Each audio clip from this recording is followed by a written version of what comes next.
Langsung saja, jadi alasanku ingin membuat video ini karena aku rasa saat ini banyak orang yang tidak taat terhadap hukum, serta kurang adil dalam melaksanakan hak dan kewajibannya.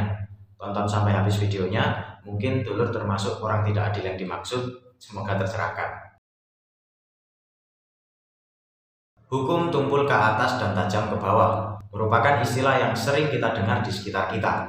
Tapi sebenarnya maksud dari istilah ini apa sih? Oke, pelan-pelan. Kita pahami dulu apa itu hukum yang tumpul dan yang tajam. Sebenarnya ini metafora sih. Istilah ini dipakai semacam kiasan saja yang sering digunakan untuk menggambarkan sifat hukum di Indonesia. Kalau menurutku gampangnya gini. Hukum yang tajam seringkali mengacu pada hukum yang jelas, tegas, dan dapat diterapkan dengan jelas dalam situasi tertentu, sehingga hukum tersebut mudah untuk ditegakkan. Karena hukumnya udah jelas, sudah pasti. Yang harus kita patuhi apa, konsekuensi kalau tidak mematuhinya apa. Jadi keadilan itu terkesan berfasilitas lah. Kalau hukum yang tumpul, itu kebalikannya. Hukumnya ambigu, nggak jelas, dan kurang tegas. Akibatnya, interpretasi terhadap hukum tersebut bisa bervariasi. Sehingga dalam penerapannya, kadang kita kesusahan, kebingungan, nggak tahu yang benar itu yang mana. Katanya gini, kok malah gitu. Seringkali suatu hukum dengan hukum yang lain saling bertabrakan, saling bertentangan. Ujung-ujungnya dibawa ke pengadilan. Ada yang proses vonisnya sebentar, ada yang lama. Tergantung seberapa tumpul hukum yang ada. Oke, definisi dari hukum tumpul dan tajam dicukupkan saja. Selanjutnya kita refleksikan kepada kalimat hukum tumpul ke atas dan tajam ke bawah. Apa memang benar demikian? Mungkin orang-orang banyak yang setuju dengan istilah itu, dengan kalimat itu. Terutama dalam konteks sanksi dan hukuman sebagai konsekuensi dari melanggar hukum. Jadi biasanya kalau orang bawah kena kasus kecil saja nggak nunggu lama, langsung dihukum. Kalau orang atas kena kasus yang besar, penghukumannya bisa lama. Udah gitu kadang hasil hukumannya nggak sepadan banget. Bisa juga mereka nggak dihukum sama sekali. Kebal hukum lah kalau kata orang-orang. Nah, kira-kira kenapa? Kok orang atas lebih kebal hukum daripada orang bawah? Ya, karena mereka orang atas. Maksud dari orang atas itu ya mereka lebih punya kemampuan untuk menjinakkan hukum yang ada. Gampangnya mereka lebih berduit lah daripada orang bawah. Sehingga dengan kelebihan duit mereka, bisa mereka gunakan untuk membayar pengacara sebagai pembelanya atau membayar yang lain. Orang atas juga bisa didefinisikan sebagai yang lebih paham hukum. Sehingga mereka lebih punya alasan yang kuat yang bisa menjadi dasar mereka atas perbuatannya yang kontroversial. Makanya orang-orang atas biasanya dianggap kebal hukum, nggak seperti orang-orang bawah yang bisa didefinisikan sebagai orang yang nggak terlalu paham hukum dan orang yang nggak punya duit untuk membayar pengacara atau yang lain. Tapi kalau aku pribadi kurang setuju sih dengan istilah hukum tumpul ke atas dan tajam ke bawah. Karena menurutku sebenarnya di mana-mana hukum itu tumpul, bisa jadi tajam karena ada yang terciduk melanggar, apalagi sampai viral. Atau bisa juga karena ada pendakwa yang melaporkan. Gitu nggak sih? Menurutku hukum itu nggak hanya tumpul ke atas kok, ke bawah pun juga tumpul. Sering kan sebagai orang bawah, kita atau orang-orang di sekitar kita, kalau buang sampah itu sembarangan. Kalau bermotor tanpa menggunakan helm, platnya mati, suka membuli, suka merusak alam, dan masih banyak banget yang lainnya. Yang semua itu sebenarnya termasuk pidana menurut undang-undang kita, ada hukumannya. Tapi mungkin karena saking masifnya pelanggar-pelanggar hukum di lingkungan kita, di sisi lain aparat penegak hukumnya juga kecil kemungkinan bisa mengatasi semua pelanggar tersebut. Jadinya ya sudah, tumpul kan. Kita di sini orang bawah loh. Di situasi ini kita juga bisa disebut kebal hukum bagi yang nggak tertangani oleh aparat penegak hukum. Iya kan? Tapi kayaknya tetap aja sih ada yang masih berpemikiran gini. Kan itu cuma kejahatan atau pidana yang kecil, sedangkan yang orang atas lakukan kan seringkali pidana yang besar. Semestinya mereka lebih menjadi perhatian lah daripada kasus yang kecil, hukumannya lebih berat. Oke lah, caraku memandangnya gini. Mungkin aparat penegak hukum itu bisa dianalogikan sebagai orang yang lagi mengerjakan soal ujian. Nah, soal ujiannya ini terdiri dari soal isian singkat sama soal uraian. Soal isian singkatnya itu kasus kecil, soal uraiannya kasus besar. Sebagai orang yang mengerjakan ujian tersebut, mereka lebih memilih soal yang isian singkat dong untuk dikerjakan. Karena kemungkinan untuk menyelesaikannya dengan baik itu lebih mudah. Di samping itu juga, jawaban dari persoalan itu kemungkinan sama semua, menurut perspektif orang-orang yang berbeda. Sedangkan kasus yang besar, persoalan yang besar, ibaratnya seperti soal uraian, rumit, jawaban pastinya nggak ada. Karena besar kemungkinan perspektif tiap orang beda-beda. Kalau diibaratkan seperti soal uraian matematika, bisa jadi mereka udah berusaha mengerjakannya panjang, lama, mereka kelelahan, terus fokusnya hilang, nggak teliti, akhirnya hasil yang diharapkan nggak sesuai. Bisa jadi demikian. Bisa jadi juga diibaratkan seperti soal uraian bahasa Indonesia. Hasil yang dapat dinilai benar itu banyak, nggak cuma satu. Makanya kenapa kasus besar seringkali hukumannya nggak sesuai harapan kita. Nah, kita sebagai orang yang tidak berkecimpung dalam pengerjaan soal ujian itu seringkali memposisikan diri sebagai pemberi soal, sekaligus yang menilai jawaban dari pengerjaan aparat hukum. Tapi kita nggak sadar kalau kesesuaian jawaban soal uraian dengan kunci jawabannya pasti lebih rendah daripada kesesuaian jawaban soal isian singkat dengan kunci jawabannya. Agak susah dicerna ya analoginya. Ya sudah, ganti bab. Mungkin orang-orang itu banyak yang berpemikiran bahwa mereka adalah pembela kaum yang lemah atau pembela orang bawah lah kalau bahasanya di bab 1 tadi. Caranya membela itu dalam segi keadilan hukumannya. Mungkin celetukan yang sering mereka ungkapkan kurang lebih seperti ini. Orang bawah yang cuma ngelakuin ini aja dihukum 5 tahun penjara. Masa orang atas yang nyuri uang rakyat cuma dihukum 2 tahun penjara? Nah, dengan realitas seperti ini, banyak orang yang berkeinginan untuk memberatkan lagi hukuman orang atas. Ya, bagiku nggak apa-apa sih mereka berpemikiran seperti itu. Hak mereka juga kan. Tapi kalau aku punya pikiran itu lebih cenderung ke perbaikan orang bawah sih kalau mau membela orang bawah. Jadi motif pembelaan dari aku itu lebih cenderung ke peningkatan kualitas orang-orang bawahnya. Memang orang bawah itu punya hak untuk berpendapat, tapi mereka juga punya kewajiban yang harus mereka penuhi. Seperti yang sudah aku singgung di bab 1 tadi. Sebagai orang bawah, kita wajib menjaga kebersihan lingkungan kita dengan cara tidak membuang sampah sembarangan, pakai helm kalau mengendarai motor, bayar pajak, dan masih banyak lagi yang lainnya yang harus kita penuhi. Ya mungkin ada yang menganggap sepele, tapi ini keharusan, kewajiban. Jadi ya jangan ditinggalkan. Ayolah, kita koreksi diri kita sendiri terlebih dahulu. Jangan sibuk dengan hak kita saja. Hak itu boleh ditinggal kok.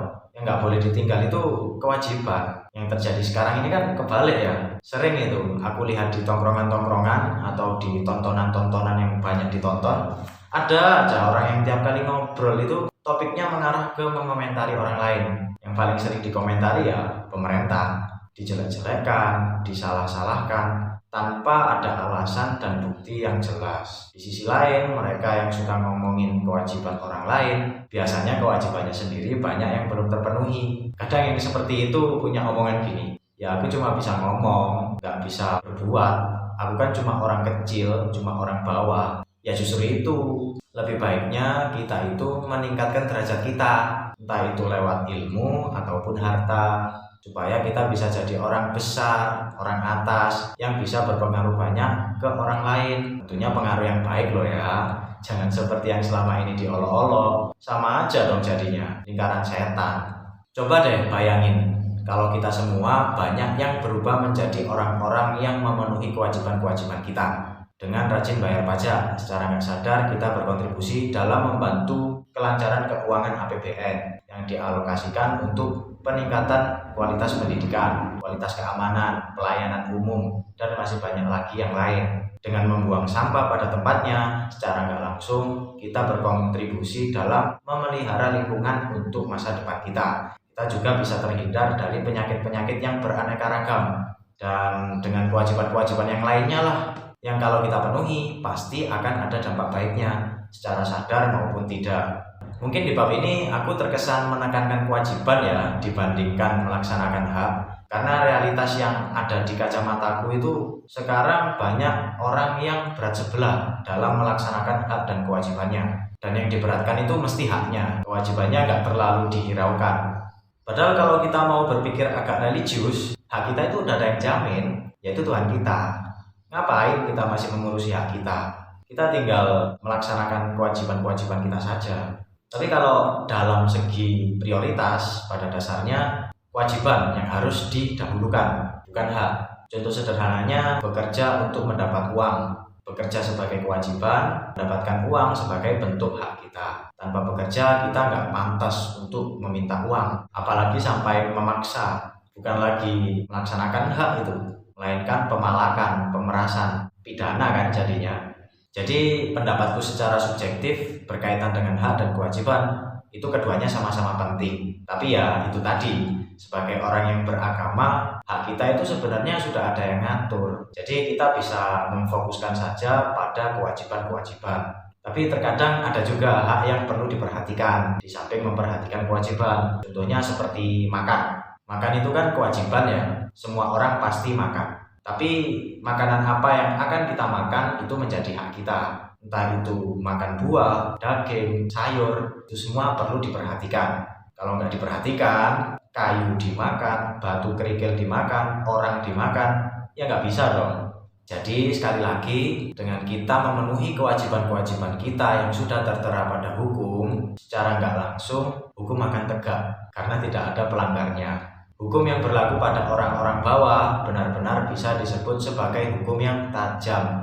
Dan kalaupun sebagai orang bawah, nanti kita dijadikan orang atas, sangat memungkinkan kalau kita akan senantiasa taat terhadap hukum, yaitu dengan memenuhi kewajiban-kewajiban sebagai orang atas, dan mengurangi bahkan menghilangkan praktek yang tidak baik pada orang-orang atas, yang pernah kita pandang buruk saat kita masih jadi orang bawah. Sehingga nanti yang ada itu istilah hukum Indonesia sangat tajam, tidak ada yang tumpul, orangnya taat hukum semua. Tapi mungkin nggak ya? Mungkin lah. Ayo kita sama-sama saling mengingatkan, saling menyemangati dalam menjalankan kewajiban-kewajiban kita. Mungkin di bab ini cuma jadi tambahan saja.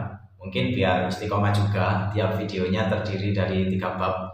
Masih bersangkutan dengan realitas terkini yang disampaikan di bab 1 dan 2 tadi, yang mana ada kaitannya dengan antusiasme seseorang dalam menerima keuntungan, kepuasan, harapan daripada memberinya.